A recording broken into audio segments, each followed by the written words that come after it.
The submarine that refused to run, the periscope breaks the surface, just long enough for a single dangerous sweep. Commander Samuel David D. grips the handles harder than he realizes. His knuckles bleach white under the dim red lights of the control room. It is June 6, 1944. Through the magnified lens, the calm tropical horizon snaps into focus, and then his blood turns to ice. 3 Japanese destroyers, not drifting, not patrolling, charging, straight toward USS Harter's position off Tawi Tawi in the southern Philippines. Range 1,200 yards, D says evenly, and closing fast. Around him, the submarine seems to inhale. Lieutenant Frank Lynch, his executive officer, locks eyes with him. He's waiting for the order every submariner learns on day one, the order that has kept boats alive since the first torpedo was ever fired. Dive deep, go silent, let them pass overhead. But the order never comes. Instead, Sam does something no instructor ever prepared them for. He rotates the periscope, slowly, deliberately, and turns the submarine's bow directly toward the lead destroyer. "Captain," Lynch whispers, "they're right on top of us." In the cramped steel hull, 79 men stop breathing. Above them, the destroyer's screws thunder through the water, growing louder with every second, like freight trains rushing straight toward their skulls. Any moment now, depth charges could tear the ocean apart and crush the submarine like a soda can. What no one aboard USS Harter knows, what no one in Allied command knows, is that this single forbidden decision is about to expose the greatest naval secret of the Pacific War. Just 6 miles away, hidden inside the protected waters of Tawi Tawi anchorage, sits the entire Japanese mobile fleet. Battleships Yamato and Musashi. 5 aircraft carriers, 13 cruisers, dozens of destroyers. It is the largest concentration of Japanese naval power assembled since Midway. And the only thing standing between this discovery and total annihilation is a 3-11-foot Gato-class submarine, a failing hydraulic system, dwindling oxygen reserves, and one commander who refuses to follow the book. A Los Angeles and Dirty Werves. By mid-1944, American submarines are winning the war on paper, but losing it underwater. Official doctrine insists the strategy is sound. The numbers tell a different story. Torpedo failure rates hover near 50%. Half of all Mark 14 torpedoes either run too deep, explode prematurely, fail to detonate, or strike and do absolutely nothing. Submarine captains are trained to compensate with caution. Attack from long range, 4,000 to 5,000 yards. Avoid escorts at all costs. Never engage a destroyer directly. And yet, despite the caution, submarines keep disappearing. In just 2.5 years of war, 52 American submarines are gone. More than 4,000 men never return. They don't die in glorious battles. They vanish silently into the Pacific, leaving behind only unanswered questions and grieving families. The official explanation is always the same: bad luck, enemy skill, the cost of war. But beneath the surface, something is deeply wrong. The conference nobody wanted, October 1943, Pearl Harbor. Senior submarine commanders crowd into a briefing room heavy with cigarette smoke and frustration. At the front stands Vice Admiral Charles Lockwood, commander of U.S. submarine forces in the Pacific. Behind him is a wall map. It is covered in red checks. Each one marks a lost submarine. "Gentlemen," Lockwood begins, his voice tight, "we have a crisis." He doesn't raise his voice. He doesn't need to. Everyone in the room knows a boat that didn't come back. USS Wahoo, USS Grunion, USS Amberjack, USS Argonaut. The statistics are brutal. In the first 22 months of war, American submarines have sunk far fewer ships than projected. Merchant kills are inconsistent. Escort encounters are deadly. Lockwood lays it out plainly. Our torpedo failure rate is unacceptable. 50%. Worse, our submarines are being hunted down by destroyers faster than we can replace them. Captain John Cromwell, veteran of Atlantic submarine operations, stands to present the accepted wisdom. Destroyers are not targets, Cromwell says. They are predators. A destroyer can outrun us, outearn us, and kill us with one good depth charge pattern. He taps the board. Our mission is to slip past escorts and strike shipping. Long-range attacks. Minimum risk. Heads nod around the room. It makes sense. It sounds professional. It feels safe. And it is quietly killing them. The man no one noticed near the back of the room, a commander, sits silently, his hands folded. Samuel David D., 36 years old, from Dallas, Texas, Naval Academy class of 1930, not top of his class, not a tactician by reputation, no combat legend. Most of the 1930s he spent on surface ships, battleships, and destroyers. He knew the Navy, but he wasn't famous in it. He had only taken command of USS Harter in late 1942. On paper, Sam D is unremarkable, but as the conference drags on, something gnaws at him. After the meeting breaks, he waits. Then, quietly, he approaches Admiral Lockwood. "Sir," he says, choosing his words carefully, "what if we're thinking about this backwards?" Lockwood turns, surprised. "Explain, Commander." D takes a breath. "We treat destroyers as threats to avoid, but they're also high-value targets. Every destroyer sunk is one less escort protecting their carriers, their battleships, their convoys." Lockwood frowns. "Commander, down, the throat attacks have been studied. The success rate is under 10%. The target profile is too narrow, and if you miss, we die." D finishes calmly. "I know. Then why propose it?" D doesn't hesitate. "Because, sir, if we keep doing what we're doing, we'll keep losing boats. 52 already gone. Over 4,000 men." He pauses. "I'd rather risk dying trying something new than guarantee dying doing something that isn't working." The room goes quiet. Lockwood studies him for a long moment. Then he shakes his head. Request denied. Follow doctrine dismissed. The thought that would not let go on his fourth patrol months later. D watches a Japanese freighter explode through his periscope.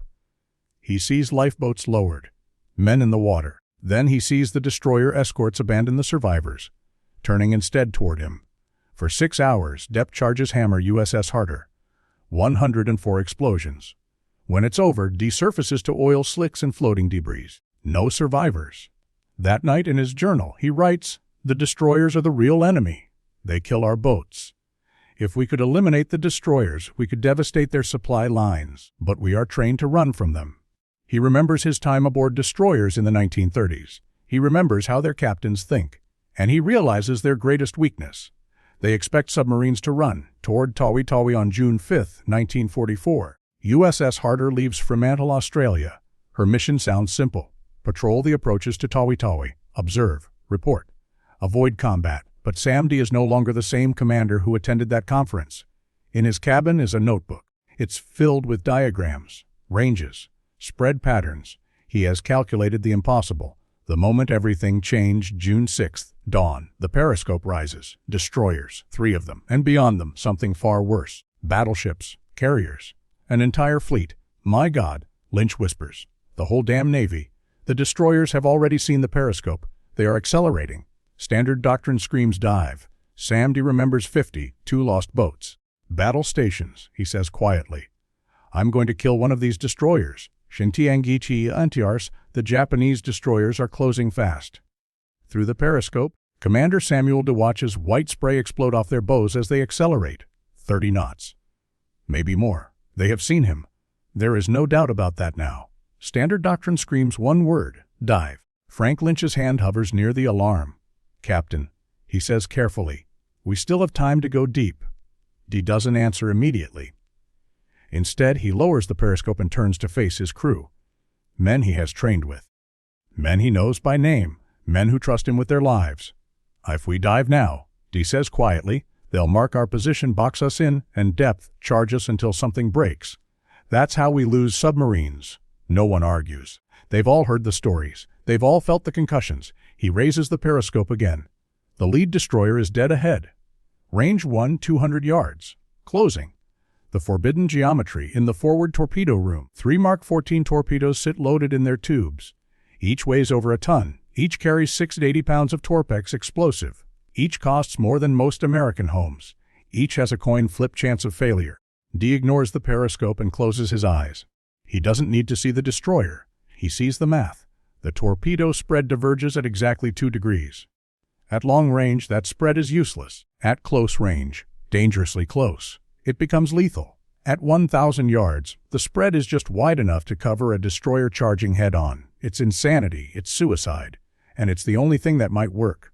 "Range?" D asks. 900 yards, Lynch replies. The destroyer's screws are audible now, deep pounding vibrations rattling through the hull. Men grip pipes. Sweat beads on foreheads. No one speaks. 800. The destroyer fills the periscope view. A wall of gray steel. He can see sailors on her deck. Gun crews running to stations. At this range, if he misses, they will die. 700. Lynch's voice tightens. "Captain, we have to fire or dive." They're preparing to ram. D opens his eyes.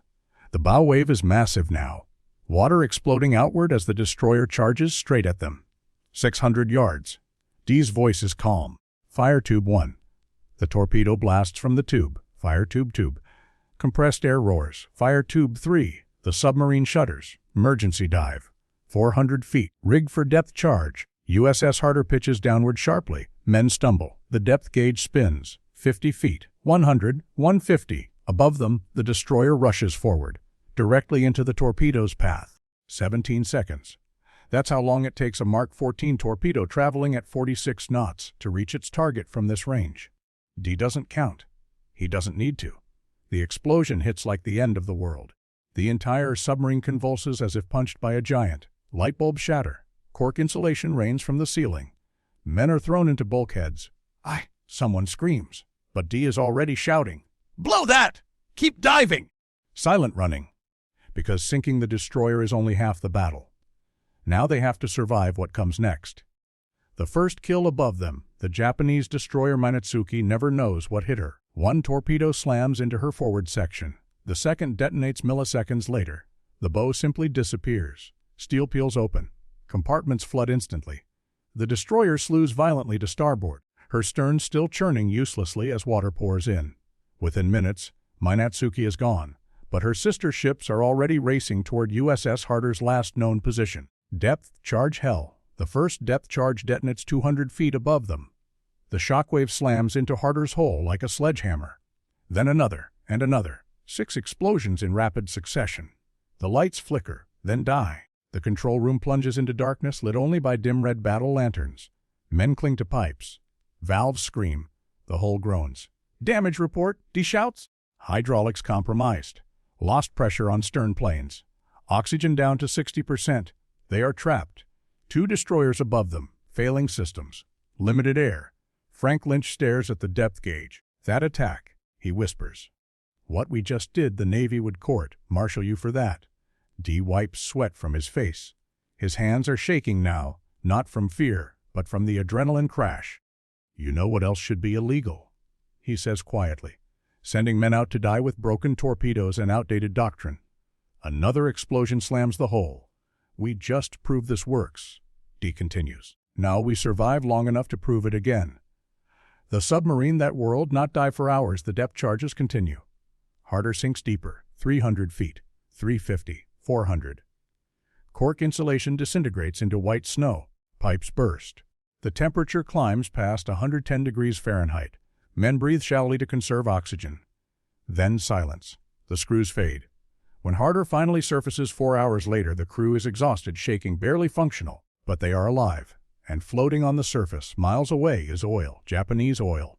The message that shocks Pearl Harbor, June 7, 1944. 600 hours. Sam D sits hunched over a radio message pad, his hands still tremble. Around him, his crew works frantically to patch hydraulics with whatever they can find. The message he writes is the most important of his career. Urgent. Discovered Japanese mobile fleet anchored Tawi Tawi. Estimate 2 battleships, 5 carriers, 13 cruisers, 30-plus destroyers. Sunk destroyer Minatsuki engaging head-on, continuing patrol. He hands it to the radioman. "Send it," he says. "In the clear if you have to.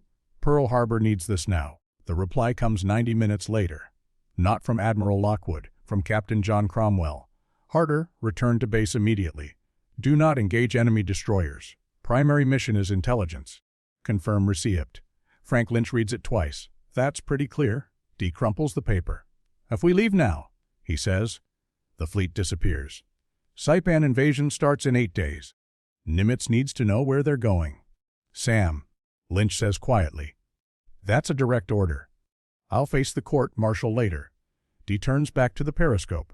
"Right now, there's a destroyer out there that needs sinking." The second strike at 0742 hours, USS Harter spots another destroyer, Hyanami, searching aggressively. Instead of evading, D maneuvers to attack. At 150 yards, he fires 3 torpedoes. 2 hit. Hyanami sinks in 4 minutes. By nightfall, Sam D has violated direct orders, sunk 2 destroyers using a suicidal tactic, and triggered panic inside the Japanese high command. Panic aboard Yamato, aboard battleship Yamato. Vice Admiral Matome Ugaki writes in his diary, The American submarine threat has become intolerable. In 2 days, we have lost 2 destroyers to a single enemy boat. This submarine hunts escorts directly, a radical departure from their doctrine. If this spreads, our convoy system is at risk. A war in the Admiralty, June 9, 1944. Pearl Harbor.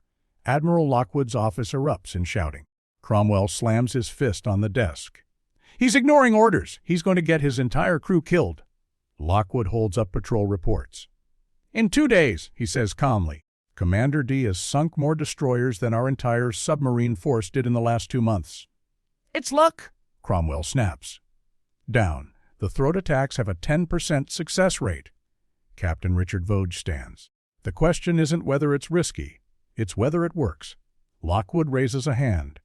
This war will not be won by playing it safe. He turns to the radioman. "Send to Harter. Continue mission. Weapons free. Sink enemy destroyers at your discretion." The Hunter unleashed, Sam D receives the message while stalking his 3rd destroyer. "Well," Lynch says quietly, "now we really have to make this work." D nods. "We're about to find out if I'm a tactical genius or the luckiest idiot in the Pacific." 3 destroyers in 4 days, June 9th, 1645 hours. Destroyer Tanike's charges. 2 torpedoes hit, she breaks in half. June 10th. Dawn. Through the periscope, sees 6 destroyers in a coordinated search pattern. And behind them, Yamato and Masashi moving out of Tawi Tawi. They're leaving. Lynch whispers. The Japanese Navy is abandoning its secret base. All because of 1 submarine, 6 against 1, lead destroyer, D says. "We're going after it." "That's suicide," Lynch replies. D counts silently. 6 destroyers. 6 forward tubes. A pause. "Then we better not miss." At 06:35, D fires. 2 torpedoes slam into Kazugumo. She sinks in 90 seconds. 149 depth charges. What follows is the most intense charge attack of the Pacific War. 149 explosions. For 6 hours, Harter is pounded. The temperature hits 110 degrees F. Oxygen drops to critical levels. Hydrogen builds in the batteries. 1 spark. The engineer warns, and we're dead. Then silence. The destroyers leave. They are withdrawing. The reason hours later, Harter intercepts Japanese radio traffic. The Imperial Navy is evacuating the entire fleet. Operation Cohen is canceled. The fleet is heading north, straight toward American carriers. The consequence, June 19, 1944. The Battle of the Philippine Sea. American aircraft annihilate Japanese naval aviation. 3 carriers destroyed. 600 aircraft lost. The Great Marianas Turkey Shoot. It happens because the Japanese fleet was forced into the open. It happens because USS Harter refused to run. The final patrol, August 1944. USS Harter departs on her 6th patrol. She never returns. Japanese records later reveal a perfect depth charge pattern from Minesweeper CD-22. Harter implodes at depth. 79 men die instantly. Legacy Samdu receives the Medal of Honor posthumously, but his real legacy is doctrine. Down, the throat attacks become standard. Destroyer kill rates triple. Thousands of submariners come home alive. A plaque reads, "He taught us submarines do not have to hide. Sometimes they must hunt." If you loved this story and want more history that shocks, inspires, and motivates, subscribe to Rising Warfare, like this video, and explore the incredible tales we uncover. More amazing content is coming. And trust me, you don't want to miss it!